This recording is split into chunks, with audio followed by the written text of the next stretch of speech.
Brought to you by V-Guard, co-powered by Sensodyne and Vimal. ಬಾಯಲ್ಲಿ ಹೇಳಿ ಕೇಸರಿ.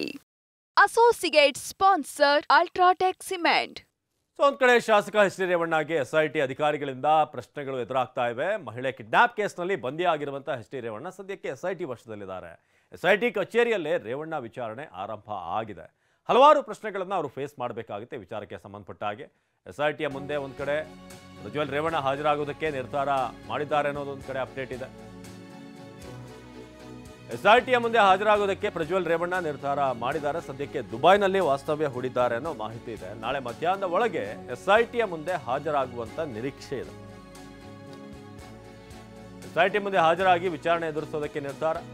ನಾಳೆ ಮಧ್ಯಾಹ್ನದೊಳಗೆ ಎಸ್ಐಟಿಯ ಮುಂದೆ ಪ್ರಜ್ವಲ್ ಹಾಜರಾಗಬಹುದು. ಸದ್ಯಕ್ಕೆ ದುಬೈನಲ್ಲಿ ಕೇರಳ ಮೂಲದ ಒಬ್ಬ ವ್ಯಕ್ತಿಯ ಅಪಾರ್ಟ್ಮೆಂಟ್ನಲ್ಲಿ ಅವರು ವಾಸ್ತವ್ಯ ಹೂಡಿದ್ದಾರೆ ಅನ್ನೋದು ಈಗ ಸದ್ಯಕ್ಕೆ ಇರುವಂಥ ಅಪ್ಡೇಟ್ ಇದು ಈ ಕೇಸ್ಗೆ ಸಂಬಂಧಪಟ್ಟ ಹಾಗೆ. ಸೊ ಒಂದು ಕಡೆ ತಂದೆಯ ಬಂಧನ ಆಗಿರುವಂಥ ಕಾರಣ ತಮ್ಮ ಪ್ಲಾನ್ ಅನ್ನು ಒಂದಷ್ಟು ಬದಲಾಯಿಸಿ ಬೇಗನೆ ಭಾರತಕ್ಕೆ ಬರುವಂತಕ್ಕೆ ಪ್ಲಾನ್ ಮಾಡ್ತಿದ್ದಾರೆ ಅಂತ.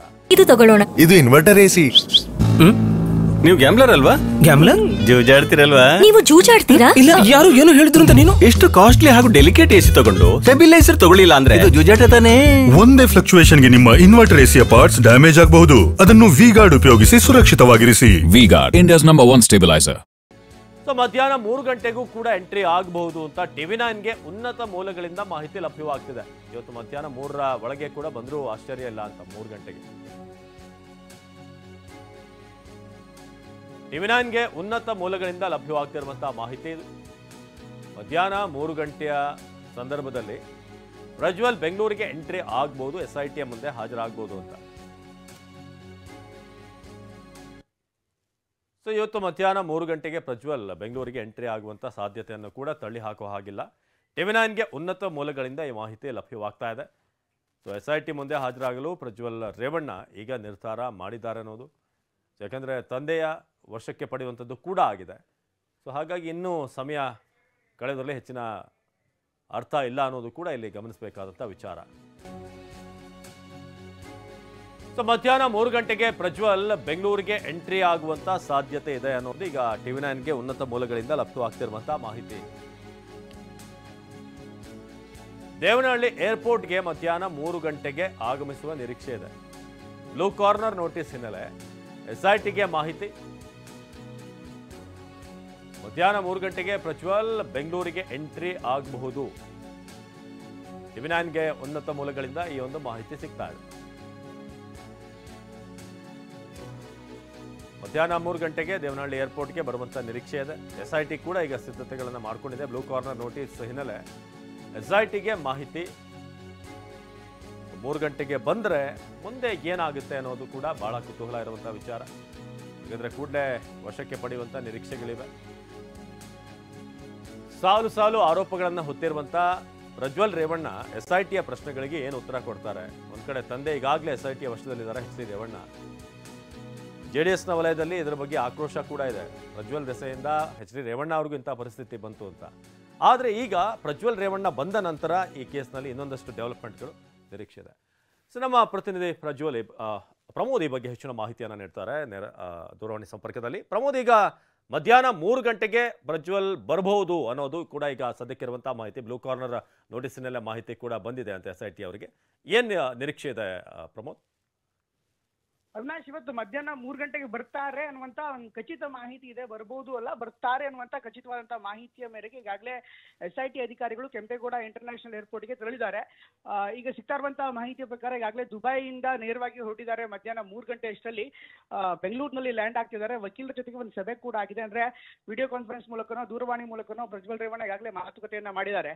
ನಿನ್ನೆ ರೇವಣ್ಣ ಅವರ ಅರೆಸ್ಟ್ ಆದ ಬಳಿಕ ಸಾಕಷ್ಟು ಕಾನೂನಿನ ವಿಚಾರಗಳನ್ನ ತಿಳಿದುಕೊಂಡು ಅದರ ಸಂಪೂರ್ಣ ವಿವರವನ್ನ ಪಡೆದು ಮತ್ತೆ ಇದರಿಂದ ಆಗುವಂತಹ ದೂರಗಾಮಿ ಪರಿಣಾಮಗಳು ಜೊತೆಗೆ ಕುಟುಂಬದ ಮೇಲೆ ಕೂಡ ಬೇರೆ ಬೇರೆ ಎಫೆಕ್ಟ್ಗಳಾಗಬಹುದು, ಬೇರೆ ಬೇರೆ ಪರಿಣಾಮಗಳು ಇರ್ಬೋದು. ಈ ಒಂದು ಕಾರಣಕ್ಕೋಸ್ಕರ ಪ್ರಜ್ವಲ್ ಅವರು ಕೂಡ ಅದನ್ನ ಸಂಪೂರ್ಣವಾಗಿ ಚರ್ಚೆ ಮಾಡಿ ವಕೀಲರ ಜೊತೆಗೆ ಮಾತುಕತೆ ನಡೆಸಿ ಇವತ್ತು ಸರೆಂಡರ್ ಆಗೋದಕ್ಕೆ ನಿರ್ಧಾರ ಮಾಡಿದ್ದಾರೆ. ಹೀಗಾಗಿ ನೇರವಾಗಿ ದುಬೈನಿಂದ ಬೆಂಗಳೂರಿಗೆ ಬಂದು ಅವರು SIT ಕಚೇರಿಗೆ ಹೋಗೋದಕ್ಕೆ ಈಗಾಗಲೇ ಚರ್ಚೆ ಮಾಡಲಾಗಿದೆ ಅಂತ ಮಾಹಿತಿ ಕೂಡ ಲಭ್ಯವಾಗ್ತಾ ಇದೆ. ಹೀಗಾಗಿ ಬೆಂಗಳೂರಿಗೆ ಲ್ಯಾಂಡ್ ಆಗ್ತಾ ಇದ್ದಂತೆ ಒಂದು ನೇರವಾಗಿ SIT ಕಚೇರಿಗೆ ತೆರಳೋದು ಅವರ ನಿರ್ಧಾರ ಆಗಿದೆ. ಆದ್ರೆ ಅದೇ ವೇಳೆ ಈಗಾಗಲೇ ಬ್ಲೂ ಕಾರ್ನರ್ ನೋಟಿಸ್ ಇರುವಂತಹ ಹಿನ್ನೆಲೆಯಲ್ಲಿ ಅವರ ಚಲನವಲನಗಳ ಮೇಲೆ ಸಹಜವಾಗಿ ಎಲ್ಲ ನಿಗಾ ಇರುತ್ತೆ. ದುಬೈನಿಂದಲೂ ಕೂಡ ನೇರವಾಗಿ ಇಲ್ಲಿನ ಇಮಿಗ್ರೇಷನ್ಸ್ ಇರ್ಬೋದು, ಜೊತೆಗೆ ತನಿಖಾ ದಳಕ್ಕೂ ಇರ್ಬೋದು ಈಗಾಗಲೇ ಮಾಹಿತಿ ಕೂಡ ರವಾನೆ ಆಗಿದೆ. ಅಲ್ಲಿಂದ ಅವರು ಫ್ಲೈ ಆಗ್ತಾ ಇದ್ದಾರೆ. 3 ಗಂಟೆಗೆ ಬೆಂಗಳೂರಿನಲ್ಲಿ ಲ್ಯಾಂಡ್ ಆಗ್ತಾ ಇರುವಂತಹ ಖಚಿತ ಮಾಹಿತಿ ಸಿಕ್ಕಿರುವಂತಹ ಹಿನ್ನೆಲೆಯಲ್ಲಿ ಈಗಾಗಲೇ SIT ಅಧಿಕಾರಿಗಳು ಕೂಡ ನೇರವಾಗಿ ಕೆಂಪೇಗೌಡ ಅಂತಾರಾಷ್ಟ್ರೀಯ ವಿಮಾನ ನಿಲ್ದಾಣಕ್ಕೆ ತೆರಳಿದ್ದಾರೆ. ಅಲ್ಲೇ ಕೂಡ ಅವರು ಬೀಡ್ಬಿಟ್ಟಿದ್ದಾರೆ. ಲ್ಯಾಂಡ್ ಆಗ್ತಾ ಇದ್ದಂತೆ ಅವರನ್ನ ವಶಕ್ಕೆ ಪಡೆಯುವಂತಹ ಸಾಧ್ಯತೆ ಕೂಡ ಇರುತ್ತೆ. ಅಫ್ಕೋರ್ಸ್ ಇವರು ಹೋಗಿ ಸರೆಂಡರ್ ಆಗೋದು ಒಂದು ಭಾಗ, ಅದಕ್ಕಿಂತ ಪೂರ್ವಭಾವಿಯಾಗಿ ಮೊದಲನೇ ಇವರು ಅಧಿಕಾರಿಗಳ ಅಲ್ಲೇ ಇದ್ದು ಅವರನ್ನ ಸಂಪೂರ್ಣವಾಗಿ ವಶಕ್ಕೆ ಪಡೆದು ಕಾನೂನಿನ ಪ್ರಕಾರ ಯಾವೆಲ್ಲ ಕ್ರಮಗಳಾಗುತ್ತೆ ಅದನ್ನು ಕೂಡ ಮಾಡುವಂತ ನಿರೀಕ್ಷೆ ಇದೆ. ಹೀಗಾಗಿ ಜೊತೆಗೆ ಅವರ ಪಾಸ್ಪೋರ್ಟ್ ಕೂಡ ಈಗಾಗಲೇ ರಾಜತಾಂತ್ರಿಕ ಪಾಸ್ಪೋರ್ಟ್ ಕೂಡ ಇರುವಂತಹ ಹಿನ್ನೆಲೆಯಲ್ಲಿ ಮೊದಲು ಅದಕ್ಕೆ ಕೆಲವೊಂದಿಷ್ಟು ಪ್ರೊಸೀಜರ್ಸ್ಗಳು ಕೂಡ ಇರುತ್ತೆ. ಹಾಗೆ ಆ ಪ್ರೊಸೀಜರ್ಸ್ಗಳನ್ನ ಕೂಡ ಕಂಪ್ಲೀಟ್ ಮಾಡಬೇಕಾಗುತ್ತೆ. ಹಾಗಾಗಿ ಅವರು ಲ್ಯಾಂಡ್ ಆಗ್ತಾ ಇದ್ದಂತೆ ಇಮಿಗ್ರೇಷನ್ ಸೇರಿದಂತೆ ಅಲ್ಲಿ ಚೆಕ್ಔಟ್ ಪಾಯಿಂಟ್ ಅಲ್ಲಿ ಇರುತ್ತೆ, ಅಲ್ಲೇ SIT ಅಧಿಕಾರಿಗಳು ಅವರನ್ನ ವಶಕ್ಕೆ ಪಡೆಯುವಂತಹ ಸಾಧ್ಯತೆ ಇದೆ. ಹಾಗಾಗಿ ಮಧ್ಯಾಹ್ನ 3 ಗಂಟೆ ಅಷ್ಟರಲ್ಲಿ ಅವರು ಲ್ಯಾಂಡ್ ಆಗ್ತಾರೆ ಅನ್ನುವಂತಹ ಖಚಿತ ಮಾಹಿತಿ ಈಗಾಗಲೇ TV9ಗೆ ಉನ್ನತ ಮೂಲಗಳಿಂದ ಲಭ್ಯವಾಗಿದೆ. Avinash.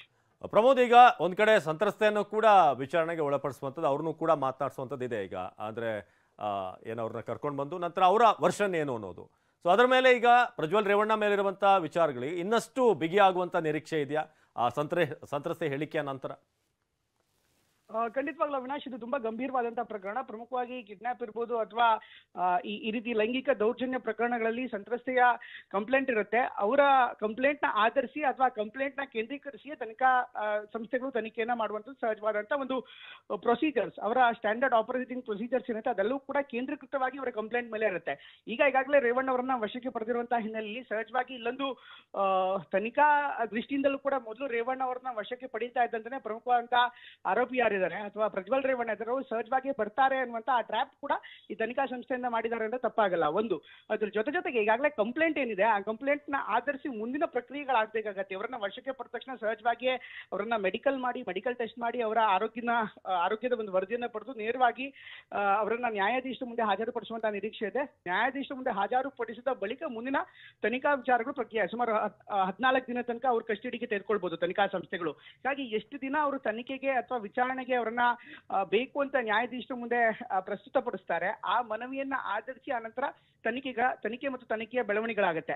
At the same time SIT ಬಳಿ ಯಾವೆಲ್ಲ ಸಾಕ್ಷಿಗಳಿದೆ ಅಥವಾ SIT ಬಳಿ ಯಾವೆಲ್ಲ ವಿಚಾರಗಳಿದೆ, ಪ್ರಸ್ತಾಪಗಳಿದೆ ಅದನ್ನು ಕೂಡ ನೋಡ್ಬೇಕಾಗಿದೆ. ಫಾರ್ ಎಕ್ಸಾಂಪಲ್, ಈಗಾಗಲೇ ಆ ಮಹಿಳೆಯವರು ಇಂತಹ ಜಾಗದಲ್ಲಿ ನಾನು ತೊಂದರೆ ಕೊಟ್ಟಿದ್ದಾರೆ ಈ ರೀತಿ ಇದೆ ಅಂದ್ರೆ ಆ ಒಂದು ಕಂಪ್ಲೇಂಟ್ ನ ಆಧರಿಸಿ ಇಂತಹ ಜಾಗವನ್ನ ಆಧರಿಸಿ ಆ ಜಾಗಕ್ಕೆ ಹೋಗುವಂತದ್ದು ಇರ್ಬೋದು, ಪೂರಕ ಸಾಕ್ಷಿಗಳು ಅಥವಾ ಮೌಖಿಕ ಸಾಕ್ಷಿಗಳು ಇರ್ಬೋದು ಅಥವಾ ಸರ್ಕಮ್ಸ್ಟಾನ್ಷಿಯಲ್ ಎವಿಡೆನ್ಸ್ ಅಂತ ಏನ್ ಕರಿತೀವಿ ಸಾಕ್ಷ್ಯಾಧಾರಗಳು, ಅದನ್ನು ಕೂಡ ಗಮನಿಸಿ ಅಲ್ಲಿ ತನಿಖೆ ಮಾಡಬೇಕಾಗತ್ತೆ. ಆಮೇಲೆ ಸ್ಥಳ ಮಾಜಾರು ಮಾಡಬೇಕಾಗತ್ತೆ. ಈ ತರ ಪ್ರಕ್ರಿಯೆಗಳು ಬೇರೆ ಬೇರೆ ಇರುತ್ತೆ. At the same time technical evidence ಕೂಡ ಇಲ್ಲಿ ಅಷ್ಟೇ ಮುಖ್ಯವಾಗಿರುತ್ತೆ. ಅವರ ಫೋನ್ಗಳನ್ನ ಸೀಸ್ ಮಾಡಿರುವಂತದ್ದು ಇರ್ಬೋದು ಅಥವಾ ಫೋನ್ಗಳಲ್ಲಿರುವಂತಹ ಮೆಟೀರಿಯಲ್ ಗಳನ್ನ ಕಲೆ ಹಾಕುವಂತದ್ದು ಇರ್ಬೋದು, ಇದು ಕೂಡ ಅಷ್ಟೇ ಪ್ರಮುಖವಾಗುತ್ತೆ. ಒಂದು ವಿಚಾರ, ಈಗ ಯಾವ ಕೇಸ್ ದಾಖಲಾಗಿದೆ, ಯಾವ ಪ್ರಕರಣ ದಾಖಲಾಗಿದೆ ಅದರ ಮೇಲೆ ತನಿಖೆ ಮಾಡ್ತಾ ಇದ್ರು ಕೂಡ ಅಟ್ ದ ಸೇಮ್ ಟೈಮ್ ಈ ಟೆಕ್ನಿಕಲ್ ಎವಿಡೆನ್ಸ್ ಗಳನ್ನ ಕಲೆಕ್ಟ್ ಮಾಡುವಂತಹ ಸಂದರ್ಭದಲ್ಲಿ ಇನ್ನಿತರ ಪ್ರಕರಣಗಳು ಕೂಡ ಬೆಳಕಿಗೆ ಬಂದ್ರೆ ಆಗ್ಲೂ ಕೂಡ ತನಿಖಾ ಸಂಸ್ಥೆ ಅದನ್ನ ಸುಮೋಟ ಆಗಿ ಆ ಒಂದು ಕೇಸನ್ನ ಕೂಡ ದಾಖಲು ಮಾಡುವಂತ ಸಾಧ್ಯತೆ ಇರುತ್ತೆ. ಅಂದ್ರೆ ಒಂದು ಅಪರಾಧ ಕಂಡುಹಿಡಿಯುವಂತಹ ಸಂದರ್ಭದಲ್ಲಿ ಮತ್ತೊಂದು ಅಪರಾಧ ಬೆಳಕಿಗೆ ಬಂದ್ರು ಕೂಡ ಇನ್ನೊಂದು ಅಪರಾಧ ಪ್ರತ್ಯೇಕ ಕೇಸ್ ದಾಖಲಾಗುವಂತಹ ಸಾಧ್ಯತೆ ಕೂಡ ಇರುತ್ತೆ. ಹೀಗಾಗಿ ಈಗ ಪ್ರಜ್ವಲ್ ಬರ್ತಾ ಇರುವಂತಹ ಹಿನ್ನೆಲೆಯಲ್ಲಿ ಈ ಒಂದು ಬೆಳವಣಿಗೆ ಏನಿದೆ ಸಾಕಷ್ಟು ಮಹತ್ವವನ್ನ ಪಡ್ಕೊಂಡಿದೆ. ಅವಿನಾಶ್, ಧನ್ಯವಾದ ಪ್ರಮೋದ್ ಮಾಹಿತಿಗಾಗಿ. Brought to you by V-Guard, co-powered by Sensodyne and Vimal. ಬಾಯಲ್ಲಿ ಹೇಳಿ ಕೇಸರಿ.